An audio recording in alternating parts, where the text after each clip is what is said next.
today is Toby's graduation day for pre-K. So, nag-ayos kami ngayon. Today is May 19. Stacy and Stephanie. Yeah, ito yung mga gift namin sa teachers. Tapos, nag-prepare kami. Dito ka, para kita ka nila. Nag-prepare kami ng mga loot bags. Hello! Ito for... Ito yung mga loot bags para sa mga classmates niya. Mga candies lang siya. Ano ba to? Fruit bars and protein na mga cookie bars. Ito. Lagyan ko lang ng name. 5 minutes na lang. Alis na kami. Okay. See you!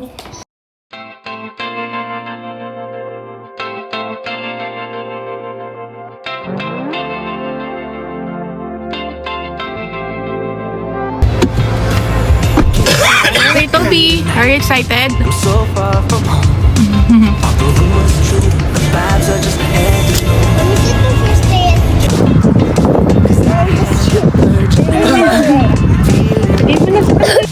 The mood was just right. My body was saying go.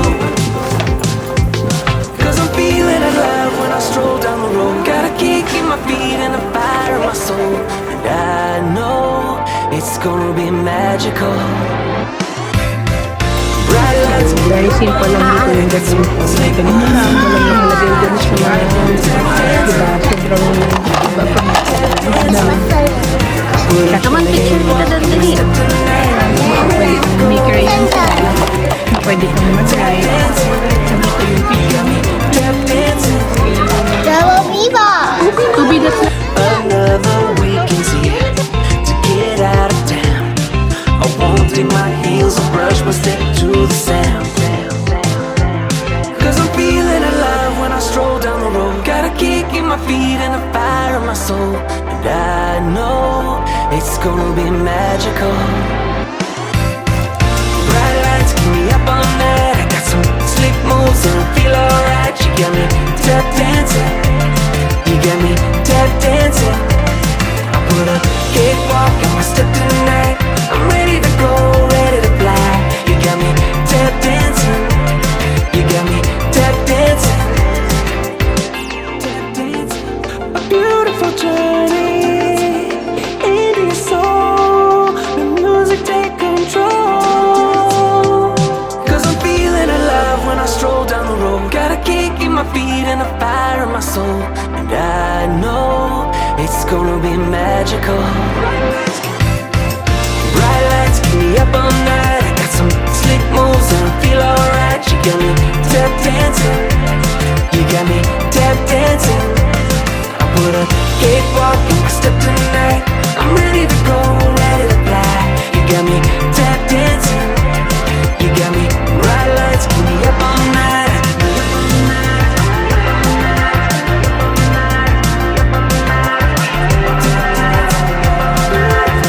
Bright lights keep me up all night.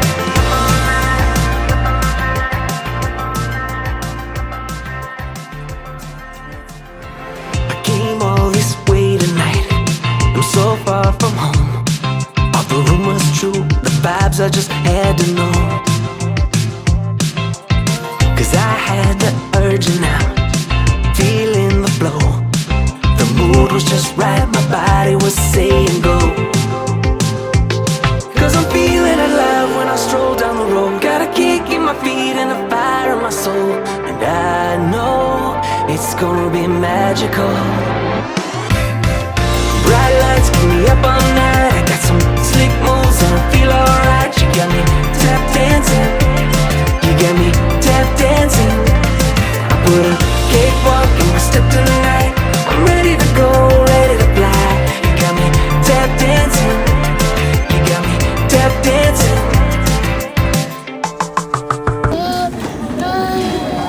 This is Tobias, and his favorite color is blue. His favorite memory from the year was when we did our ball unit, learning about sports and different sports balls, and when we played past ball game. When he grows up, he wants to be a singer. And he does not want to get married when he grows up, but he would like to have 10 boys and girls. Single dad yan. Judea. Another weekend's here to get out of town. I won't dig my heels or brush my step to the sound. Cause I'm feeling alive when I stroll down the road. Got a kick in my feet and a fire in my soul. And I know it's gonna be magical. Bright lights keep me up all night. I got some slick moves and I feel alright. You got me tap dancing. You got me tap dancing. I put a cakewalk in my step tonight. I'm ready to go, ready to fly. You got me tap dancing. You got me tap dancing. Tap dancing. A beautiful journey. Ayan, tapos na graduation dito. Dito kami sa Island. Hindi kami mag-aan. Masyado pang maaga. So, maglalaro lang siya dito sa indoor playground kasi kapag outdoor mainit. Toby, congratulations! Ano ba yun? So, andun si Toby, yung indoor playground na sinasabi ko sila dito sa tapos kami ni ate.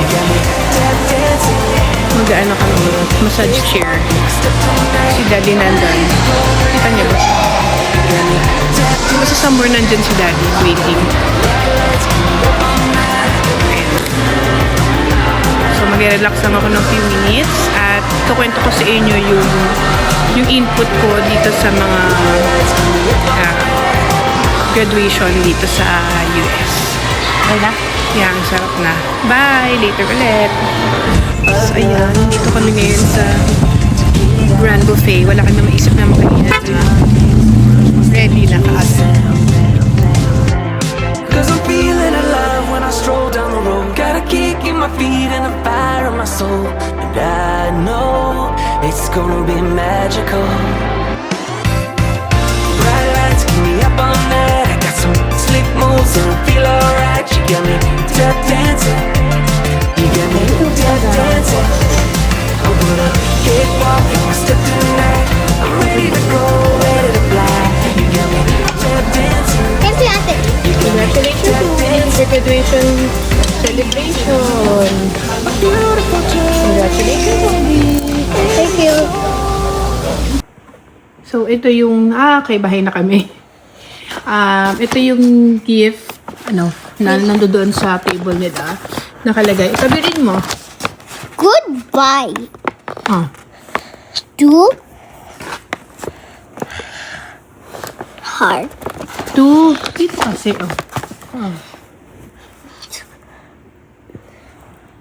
Ano to? Tobias. The school year is over. The time has Flown. flown. The end is here. How much you will You've get grown. grows. Yun. So, yun. Open mo na. Tignan mo yung gift nila sa'yo. This is from With Love, Miss Stephanie and Miss Stacy.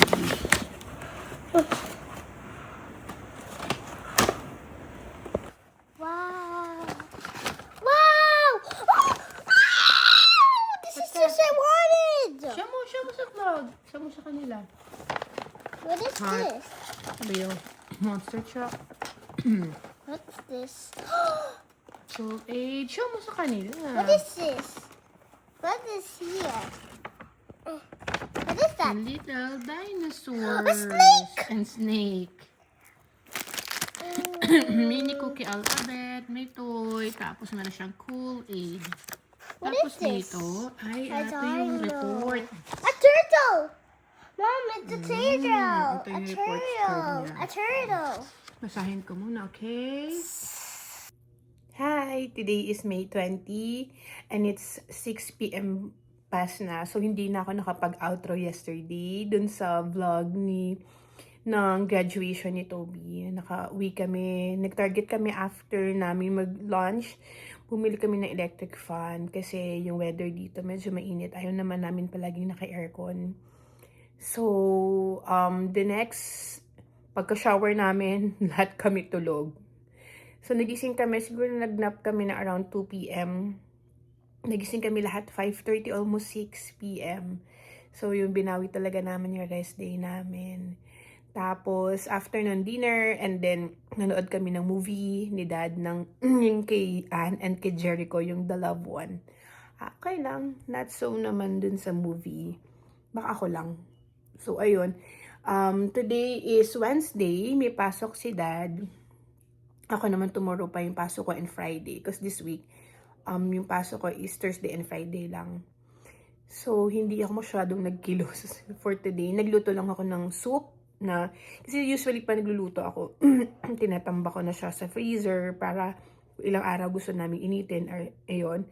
So, cabbage soup namin ni Ate Tian. Tapos, nagluto ako ng bopis using a chicken gizzard. Tapos, soup ni Toby. And, yun lang. And then, humiga lang kami maghapon. Masakit kasi yung ulo ko. Hindi ko alam kung bakit. Well, anyway, kwento ko lang sa inyo kung paano yung graduation ceremony dito sa US. Si Tian, dun siya sa Philippines nag-preschool, nag-high school, nag-elementary high school, hanggang junior high school, and college hanggang second year. Doon, parang palagi mo siyang, at saka si Toby nakapag, play school doon sa Philippines. So, alam naman natin sa Philippines, alam mo yung parang kailangan extravagant yung damit mo. Minsan, mas maganda pa yung suot ng mga nanay sa mag-graduate. Tapos, hindi siya always on time na nagsisimula. Tapos, marami nagsasalita. Marami pang, merong national anthem, prayers, speech usually ng mga owners ng school or ng directress or what. Tapos, akit kayo ng stage for the diploma, kasama yung parents. Tapos, yung lahat, usually may mga ranking yan, may mga honor. Tapos, yung naranasan ko dun sa school ni Toby nung toddler starter yata yun. Toddler starter yung tawag niya last year. Like, pati yung, may exam doon, yung mga bata, no? May exam. Sila Toby, ganun kaliliit, may mga exam sila. Tapos, naalala ko si Toby is parang nasa first 3 siya, first grading, second grading, third grading. Tapos may certain kid na parang na-transfer na siya in the middle na lang ng school year. Tapos, active lang yung, I don't know din sa academic, pero as far as I know, very active yung kid and yung parent ng kid dun sa mga extracurricular nung school. So, lagi silang sumasali, ganyan. And at the end of the school year, yung kid na yon yung nakagather ng almost lahat ng award. And siya yung naging first honor, pati yung mommy niya, meron yung award, I remember. So, lahat kami, alam mo yun, nagiging intriga pa siya sa mga bata, sa mga moms na hindi kami nabibilib. Tapos, bakit? Nagiging, pa siya, kasi alam naman natin yung capacity ng learning ng anak natin, yung knowledge nila, yung galing nila. So, dito sa school ni Toby, walang mga ganun. Hindi kailangan umayos ka ng damit mo, ng maganda, hindi kailangan bongga yung suot mo. Actually, nag-iisip pa kami ni Irvie, yung kasama kong Filipino, kasi classmates yung si Toby tsaka yung anak niya, like, like, magbibihis ba kami kung paano yung mga sa Philippines, kung paano kami magbihis, ganyan. Sa isip namin, simple na lang, smart casual lang. So, hold and behold, ganun na nga yung nangyari. Simpleng-simple lang talaga yung naging ceremony ng school nila Toby. Ginawa siya sa cafeteria. Tapos yan, makikita nyo sa clip na sobrang simple lang. Pwede ka umupo everywhere. Tapos usually sa atin dito sa Philippines, limit for 2. Ngayon kung susobra ka sa companion, babayaran mo na siya ng additional. Well, dito wala kaming, ilan yung isama mo, lolo, lola, pinsan, lahat. They don't care. Pwede silang manood, pwede silang umupo doon. Tapos sobrang bilis lang ng ceremony, kumanta ng 3 songs yung mga kids. Nag-march sila, tapos 3 songs yung mga kids. And then, nagbasa ng poem yung teacher, yung advisor. Tapos, isa-isang tinawag yung mga kid habang ibibigay nila yung certificate. Tapos parang may mga konting description yung advisors nila regarding that kid. And then, after nun, wala na. Kain na yung mga bata and then uwi na kayo. Parang siguro yung ceremony naging parang 1 hour and 30 minutes lang siya nag-run. Tapos yung mga students, kami rin, dito si Toby. Tapos yung mga, what's in your mouth? Hello Panda. Kumakain daw siya ng Hello Panda. Tapos yung mga toddler, kasi katabi lang namin sila sa chair, di ba, Toy? Don't show na. Katabi lang namin sila. Tapos may parang wax paper na pwede kang mag-drawing. May mga crayons dun sa table para hindi sila mainip. So yun, sobrang simple. Walang mga honor or what. Tapos may mga paper na binigay. Asan ba yung sample nung ganito yung, di ba, satin cards sa Philippines. Dito, ganito siya. Ganito siya, nakapile. So, ifo-folder ko lahat ng ano niya. Yeah, nakita na nila yan. Spaghetti.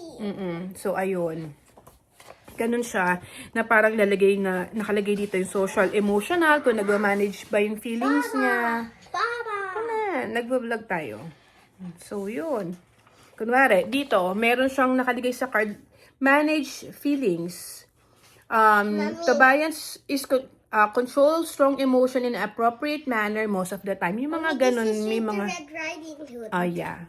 So, ayun. Tapos sinoli na nila yung mga journals, nila Toby, yung mga ganito. Journals ba to? Tawag niya dito. Yeah. So, yun. Very simple lang. At nga pala guys, si Toby, dumating kami dito ng October 1. Tapos, ina-enroll ko na siya dun sa school, dun sa district na, kasi eto, kapag pumili kayo ng apartment nyo na pupuntahan, dapat tignan nyo rin yung school district rating, yung mga nasasakupang school. So, nahirapan kaming humanap ng school noon na malapit sa amin na may good school rating. Ito lang tong school niya, yung pinakamaganda na yung rating. Kaso, when we get here, sabi nila puno na daw yung pre-K slot. Yung pre-K kasi parang siyang hindi kasing mandatory ng kinder. So, tinawagan kami parang January pa to enroll si Toby. So, January na sila nakapag-start. Yung pasok nila is Monday to Friday, 8:30 to 1:15 p.m. Every day yon. Tapos, pwede ka nang hindi magdala ng kahit anong baon. Kasi nung una... iPad, Toby, wait lang. if you Wait need lang. an iPad, you just make this. Okay, wait lang. Tapusin natin yung vlog. Tapos yun, libre lang yung foods nila. Like milk, juice. What else yung mga food nyo sa school? Water. What else? Ano yung mga... Fruit. Fruits. Milk. Ano pa? Ice cream. Ice cream. What else? Watermelon. Watermelon. What else? And so many ice creams. So many ice cream. Ganun yung mga foods nila sa school. Pero, pag umalis si Toby, di ba, pinag-breakfast ko na siya. Duck goose. Pinapag-breakfast na namin siya. Pag uwi, nakaready na rin kagad yung rice niya kasi walang rice sa school. Pero nagbigay na, nag-rice ka na? May rice doon? Naka-eat ka na doon ng rice? Yes, okay. What's your ulam? Milk. Hindi yun true. Ice cream. Rice tas ulam ice cream.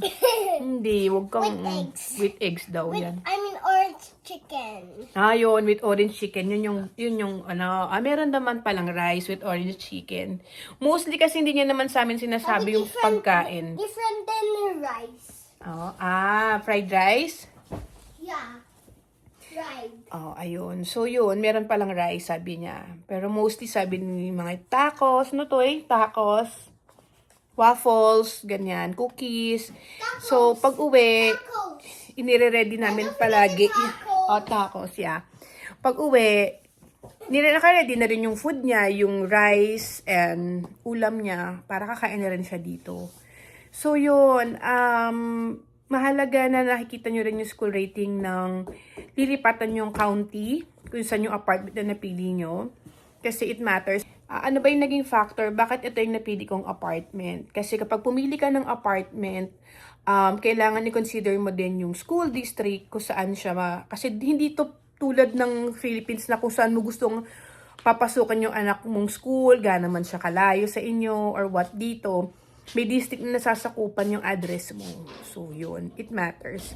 I'll tackle that. Kung gusto nyo na itackle ko yung tungkol dyan sa school, district, and apartment choosing, comment kayo kung gusto nyo yun para alam ko yung vlog na gusto nyo gawin ko. So, yun. So, tong mga school records ni Toby, yung mga memories niya, meron akong box here na nabili ko sa Ollie. Ollie's. Yeah. So, ganito siya. What is in there? Ayan, nakaganyan siya. What So, is dito that, ko nilalagay Mommy? yung mga school records ni Toby. Yan, yung mga nag-art show sila. Hold ko Ganyan. na to habang... Ako na. Hold ko yan habang... So, yun. Nangungulit na si Toby, kaya tapusin ko na tong vlog. Sana ma-edit na to kagad ni Tian. And then, come here. See you to our next vlog. Don't forget to like and subscribe. And comment kayo kung ano yung gusto nyong vlog na sunod namin gawin. And don't forget the toys. Toys. We have toys, you know. Buzz Lightyear. Okay, bye! See you in our next Don't vlog. forget the toys. Toys, bye! In a comment video. got me tap dancing. You got me bright lights, give me